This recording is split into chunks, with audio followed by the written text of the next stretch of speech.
It looked like Candace Parker has found herself in serious hot water. Aaliyah Boston, Indiana Fever player, has launched a podcast with WNBA superstar legend Candace Parker.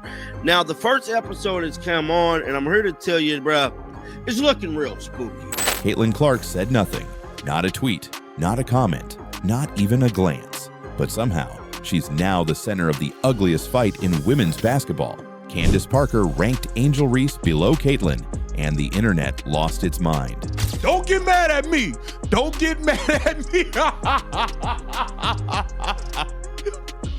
Oh no. Candace Parker versus Angel Reese is getting spicy out here. Oh my God. It's a war going on outside. You in the crib with it. It's work going on out here. Oh man. The tweets turned shady. The drama turned racial, and now Caitlin is being dragged into a mess she never created. If you're tired of seeing Caitlin attacked for staying silent and doing her job, drop a CC 100% in the comments right now. Because what's happening isn't just basketball, it's personal. It all started when Candace Parker, an icon, a champion, a legend, launched a podcast with Aaliyah Boston. So we are trying a segment called Order in the Court. And I know we're not judges, but we have thoughts. And when we have thoughts, we're going to talk about it. It can be about basketball. It can be about life. It can be about everything. But Candace, you did mention that we're going to be taking some heat, talking about some heat on this podcast. And I feel like we should start with you. On one of the very first episodes, Candace did something bold. She ranked WNBA players into tiers. Angel Reese, C tier. Caitlin Clark, a tier. Right alongside Aja Wilson, Sabrina Ionescu, and Brianna Stewart. What's up, fam? Candace Parker here. I'm gonna do a tier ranking of WNBA players. I'm gonna try. This is where it gets tricky. Caitlin Clark is at an A level. I think in time she's gonna raise up to that S, but in order to put her at that level, you gotta have a couple more years. So I'll put Kelsey Plum at the A level. Two-time champ. Now took on the challenge to be #1 option in LA. I would say KP is definitely in that tier. Then you got Angel Reese. I put her right at that C level. I think in terms of being above, you have to be able to have the ability to carry a team, be a 1 or 2 option. I think Angel Reese is fantastic at her role, which is offensive rebounding. She showed and demonstrated so much growth in that first year. Now to Candace, this was just analysis. She was being honest and standing on basketball facts, but Angel Reese fans didn't see it that way. Suddenly, the internet exploded. Accusations flew. Angel, without naming names, tweeted out, "Clout is one hell of a drug." First, we get the responses. We get the responses. We have her reposting this. I'd be mad too if a girl who was beautiful, rich, famous. Rich and famous, lifestyle of the rich and the famous. They always complaining, always complaining. Shout out to Good Charlotte, man. They were a quality band. And well liked among her peers, comes in, breaks my records, gets promotion, brand deals I couldn't get, and then has the audacity to steal my vet. I'd be bitter. Uh-oh, Angel Reese reposted that. And then Angel Reese puts out her own tweet. Clout is one hell of a drug. Like it really gets to a point. Oh, shots fired. And just like that, everyone knew who she meant. The same Candace Parker Angel once said inspired her to wear number 3. The same Candace who shaped her entire playing style. Now she was a clout chaser. I've always watched Candace Parker. I mean, she's been an amazing player, a big guard. I always admire her. When I came here, since I couldn't get 10, I wanted to get 3, but I was like, wait, Candace is going to get her jersey retired very soon. So I knew she was going to get her jersey retired soon because she's an amazing player, amazing mom, amazing person, and she's always been super inspiring to me. So I always will love her and watch her games. The drama escalated. Angel supporters called Candace a hater, a sellout, even a gatekeeper trying to tear down a young black star. But Candace didn't flinch. She stood on business. In no way, shape, or form am I a hater. Angel isn't better than Caitlin, Paige, or Sabrina. That's not hate. That's facts. To all of those, first of all, some are misinformed and uninformed. And I feel like in this day and age, we are right now, a majority of people probably have not even seen the entire interview because we have attention spans like goldfish. And so they probably couldn't sit through the entire interview. But I say all that to say that we have to come to a place in women's basketball where we can critique without being a hater. And I challenge all of you all to understand that I in no way, shape, or form am a hater. I am going to bring facts to the table. And with that being said, the facts that I want to bring to this table, and I challenge anybody to tell me, what player are you taking Angel Reese over of those that I just listed? And that's when things got even messier, because Caitlin Clark's name, now front and center, wasn't just part of a ranking. It became the spark that turned this into a war. Let's be clear, Caitlin Clark never said a word. She didn't post. She didn't comment. She didn't even blink in the direction of this drama. But suddenly, it was no longer Candace versus Angel. It was Candace plus Caitlin versus Angel. And the accusations hit hard. People said Candace was propping up Caitlin because she's white, marketable, and brings in media money. They said Candace was choosing business over sisterhood. They said Caitlin's stardom wasn't earned. It was gifted. And through all of it, Caitlin stayed silent. But that silence, it spoke volumes. Because here's the thing no one wanted to admit. Angel Reese has used Caitlin Clark's name repeatedly. When she launched her podcast, guess who was in the thumbnail? Caitlin Clark. Whenever you think of Angel Reese, people often mention Caitlin Clark. You've said in interviews, there's no beef, but the media keeps going on. So how do you feel about that situation? Caitlin is an amazing player, and I've always thought she was an amazing player. We've been playing each other since high school. So I think it's really just the fans, her fans, the Iowa fans, now the Indiana fans that are like, they ride for her. And I respect that respectfully, but sometimes it's very disrespectful. The title? Clark's name. Even Shaq said it on Netflix. When she plays Caitlin, we'll drop the shoe. That's right. Angel's entire shoe launch was timed for her next matchup against Clark. So when people accused Candace of chasing clout by ranking Caitlin higher, it begged the question, who's really using who for attention? While all of that was happening, Caitlin was breaking records, selling out arenas, and delivering 30-point games without a single clapback or subtweet. And yet somehow the internet made her the villain. Candace Parker didn't back down. She spoke with conviction. We have to come to a place in women's basketball where we can critique without being labeled a hater. Is she there now? No. And this is in no way, shape, or form hating. So with that being said, I think in women's basketball, regardless of which way you go, if you say anything about Caitlin or you say anything about Angel Reese, you're going to get whatever side coming at you in comments and whatever. And most are misinformed. And so with that being said, I think we have to be better. And everybody has said this. We have to be better in being able to criticize and critique play and not be like, oh, she's attacking and she's a hater. No, that's not the case. She pointed to the All-Star game, where players wore "Pay Us What You Owe Us" shirts, then walked through plays and missed layups on national TV. That wasn't just Angel, she said. That was also Aaliyah Boston. I won't say All-Star games because the game, I'm going to be honest with you, Aaliyah, it was awful. But What do you mean? the actual game, are you kidding me? What you mean? What do I mean? The vibes were high. Leah, y'all, and hey, listen, I'm going to tell you, you don't have to say anything. So I'm going to preface, I'm going to be your vet. Don't say anything.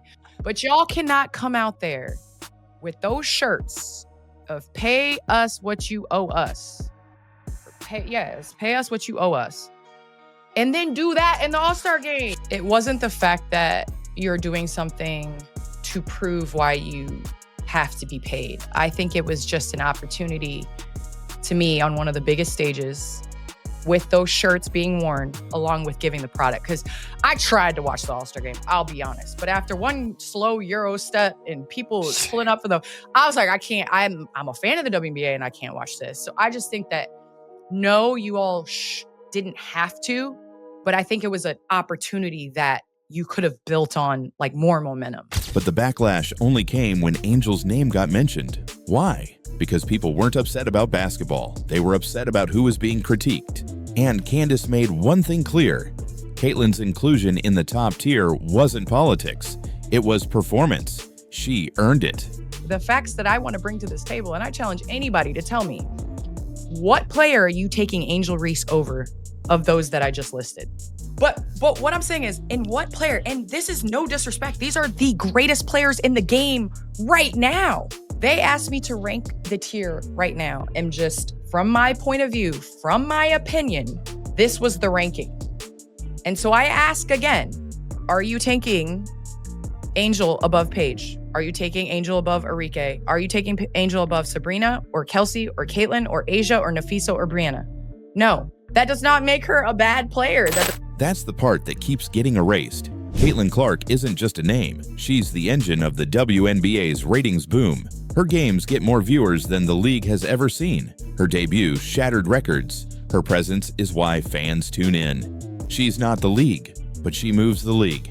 Still, instead of being celebrated, she's criticized for things out of her control. She's accused of benefiting from controversy, when in reality, she's staying out of it. When her brother defends her, he gets called racist. When she outplays expectations, the media spins it as overhype. When she skips the All-Star game, the ratings fall, but people still blame her. Caitlin Clark is held to a double standard, and she knows it. But instead of fighting online, she fights on the court, with stats, not subtweets.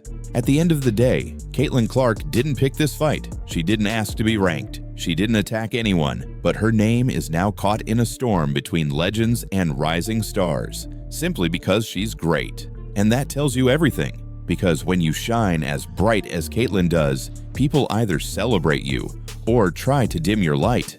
Candace Parker didn't create chaos. She tried to bring clarity. She said what needed to be said. If you want the praise, bring the performance. Caitlin Clark did. Angel Reese didn't. And that's not hate. That's just basketball. So if you're tired of the fake narratives, the clout chasing, and the double standards, stand with Caitlin, not because she asked for it, but because she earned it.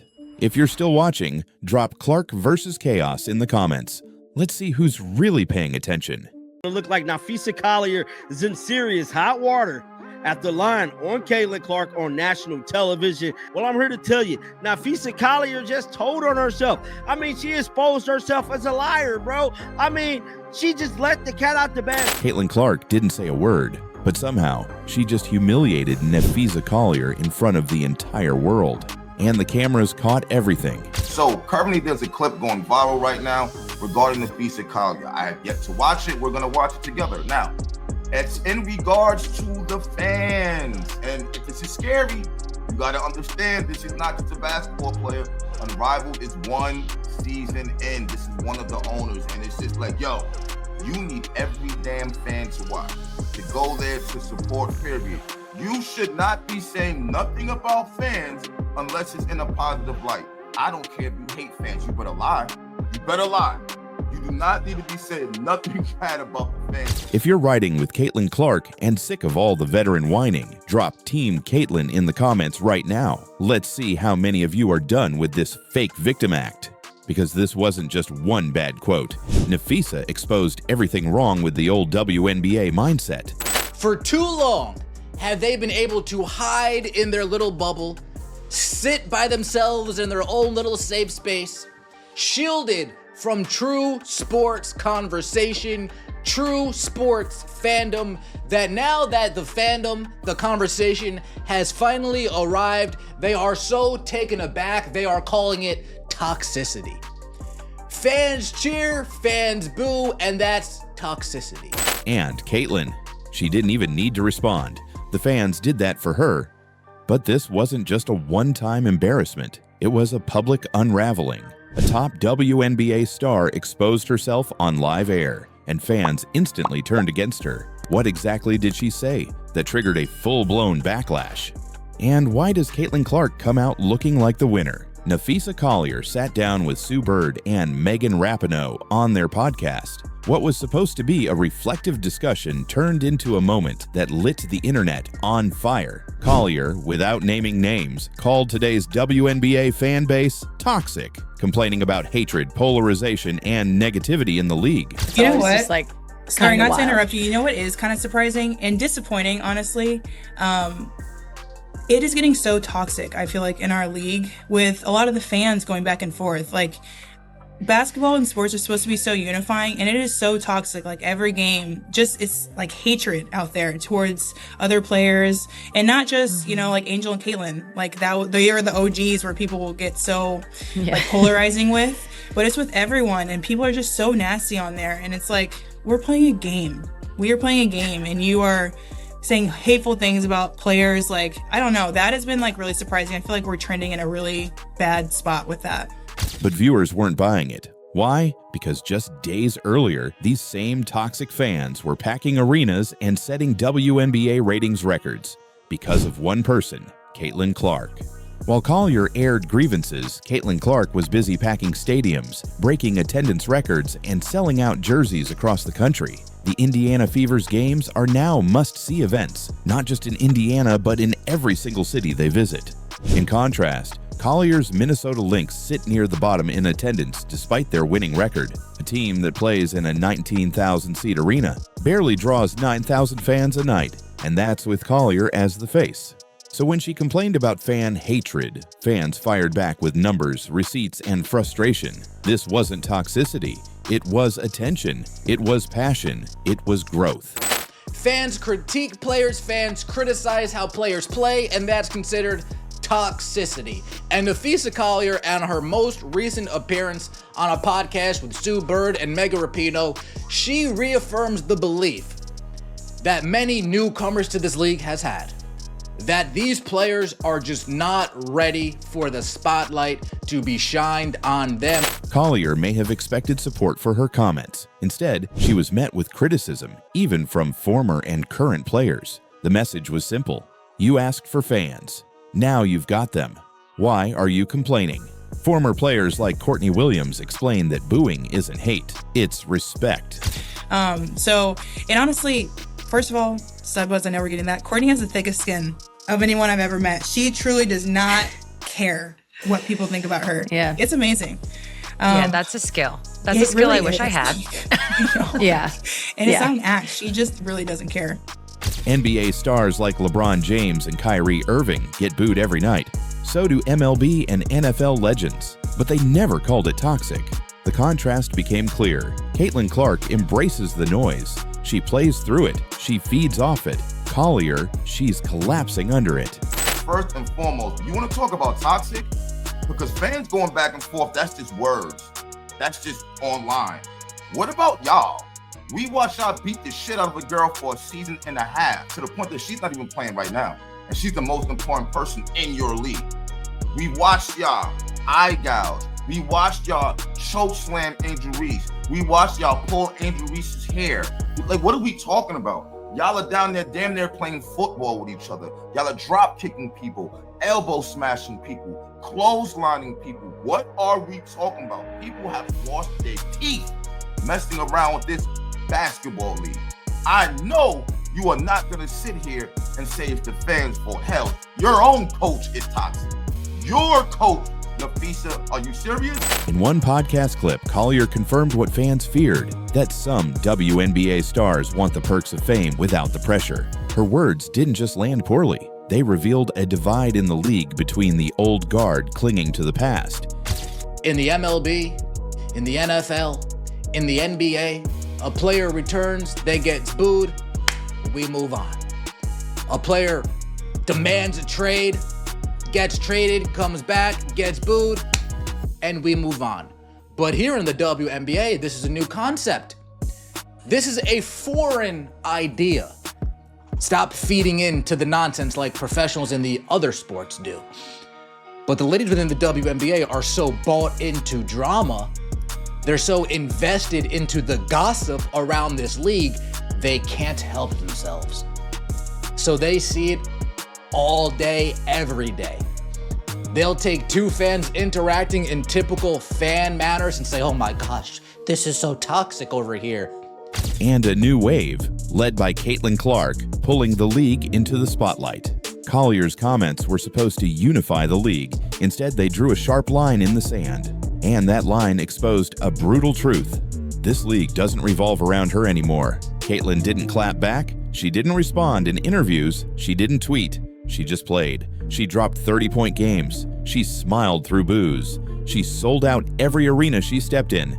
And most importantly, she never blamed the fans. That's why fans love her. That's why the media covers her. That's why her jersey sells out and her face is everywhere. And that's why Nafisa Collier, without realizing it, handed Caitlin Clark the crown on live air. If you're still watching, comment 100% for Caitlin to show you ride with the new face of the WNBA. Because while others are whining in interviews, Caitlin Clark is quietly taking over the entire league.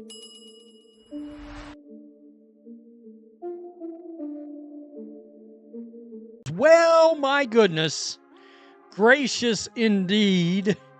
Sophie Cunningham has broken the internet in multiple ways over the last day. I did not think it was going to be this hyped.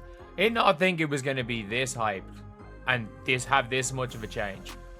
And like, I'm saying this, I always have to say it. I want to shout out Sophie Cunningham right now. The WNBA fined Sophie Cunningham, and she responded by walking into a game wearing a shirt so savage it humiliated the entire league. Sophie came sauntering into the Chicago Sky game wearing a shirt that went viral. Well, here we are. She's now released a little video and some multiple images, and today she put out this statement. I have the meats at Arby's.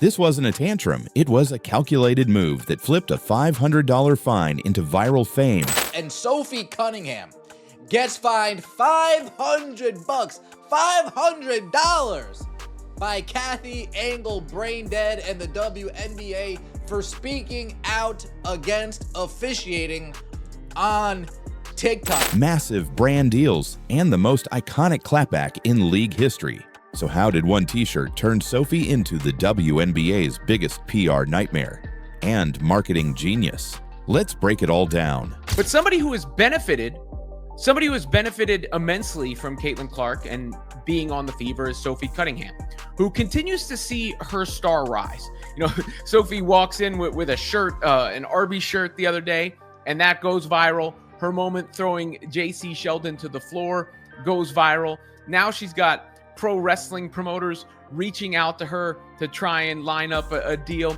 It just goes to show you Sophie's spunk, her energy, her willingness to stand up for Caitlin Clark, and her overall ability on the court for such a high-profile team has risen her star power. Sophie Cunningham has never been afraid to speak her mind. And when bad officiating in the WNBA got out of hand, she said what every fan was already thinking. After getting elbowed in the head by Olivia Nelson-Ododa with no foul call, Clark with that possession.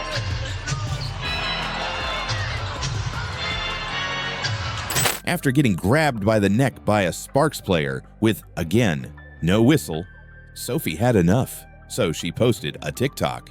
In it, she roasted the WNBA refs, calling them slow, stupid, and useless.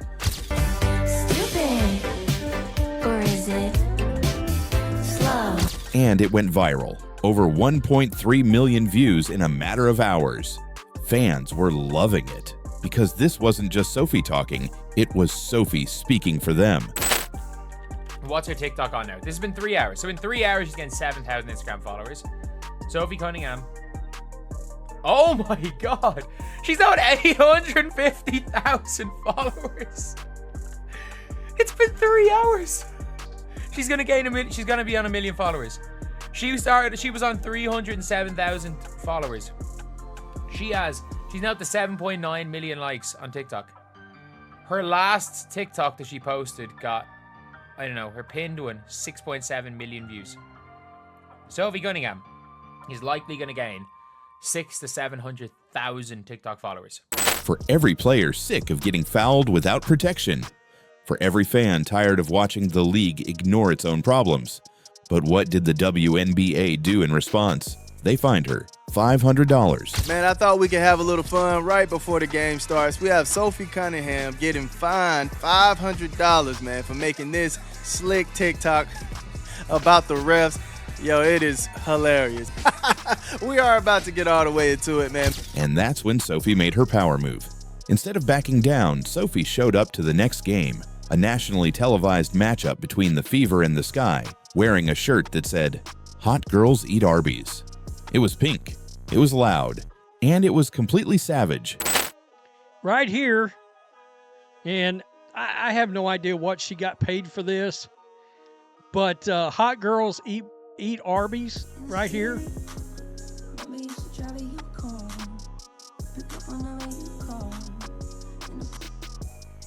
I decided to turn that down. I don't know if that's a song that's going to get copyrighted or not.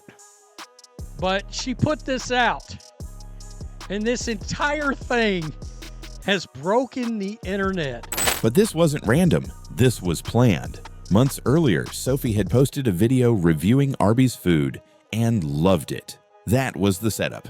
This was the punchline, because when Sophie rocked that shirt on Barbie night, the internet exploded. TikTok, Twitter, Instagram, all over it. The moment instantly became iconic. Arby's corporate account called her an unapologetic queen. Officials Arby's social media site answered her and said, "Hell yeah, you do." Oh, man. That's hilarious. That the official Arby's site social media account would say, "Hell yeah, you do." Her teammate Lexi Hull chimed in, "She has the meats." Fans were reposting the image like it was a rallying cry. That shirt wasn't just an outfit, it was a message. I don't care about your fine, I care about being real. Now here's where it gets crazy. That $500 fine. It became the best investment Sophie ever made. So I feel like it was just a buildup of things. There was a lot of stuff. Tensions were high. That was the moment for Sophie to commit a hard foul, and she did that. And most of the world agreed with her. Most of the world was fed up with everything that was going on the court. They're fed up with the refs. They're fed up with the physicality getting to a point where players can get injured. And a lot of people were like, you know what? Finally, there's an enforcer on the court. People were calling her a hero, and her jersey completely sold out overnight. And this was something that I predicted. After her TikTok roasting the refs, she gained over 1 million followers. After the Arby's shirt went viral, she gained another 700,000 in just 3 days. Her TikTok went from 300,000 to over 1.7 million followers, almost overnight. Jersey sales through the roof. Brand deals flooding in. She didn't just make back that $500. She turned it into millions in exposure, influence, and income. All because she refused to stay quiet. All because she dared to be herself. Sophie didn't get punished. She got paid. It didn't stop there. Sophie's savage stunt caught the attention of Jeannie Buss, owner of the Los Angeles Lakers and founder of Women of Wrestling. Ever heard of somebody named Jeannie Buss? You may be like, who? The Lakers owner? Co-owner? Yeah, that Jeannie Buss. She has offered Sophie Cunningham a spot with WOW. You may be like, what's WOW? Women of Wrestling. Right here. At a Comic-Con panel, they called Sophie the enforcer of Caitlin Clark, someone who protects the game's biggest star and brings heat with every move. They said, "We'd love to have Sophie Cunningham in WOW." By the way, they were all at Comic-Con this last weekend, right here. But the owners of WOW, Women of Wrestling, have offered Sophie Cunningham a position. After this just came out over the last couple of days, but it stems back from the incident we were talking about with the Connecticut Sun. Indiana Fever forward Sophie Cunningham drew notoriety when she defended her superstar teammate Caitlin Clark with a flagrant foul and subsequent skirmish against the Connecticut Sun in June. This prompted Women of Wrestling founder and co-owner David McLean speaking at the panel at the San Diego Comic-Con on Friday to posit that Cunningham would be a fit for wrestling. It comes after Cunningham issued a savage response to a WNBA fine on a TikTok video. Think about that. One shirt got her an invite into pro wrestling, not as a gimmick, but as a real crossover personality. She's not just a WNBA role player anymore, she's an entertainment brand. All because the league tried to shut her up with a $500 fine. Meanwhile, what did the WNBA get out of all this?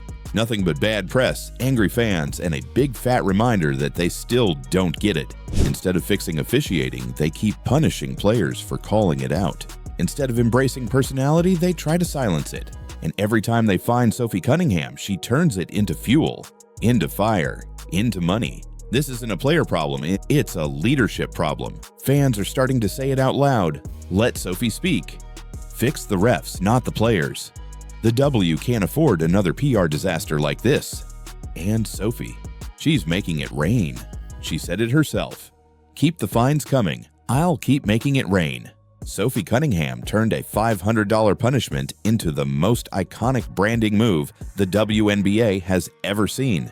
She wore a shirt, she took a stand, and she exposed just how out of touch the league really is.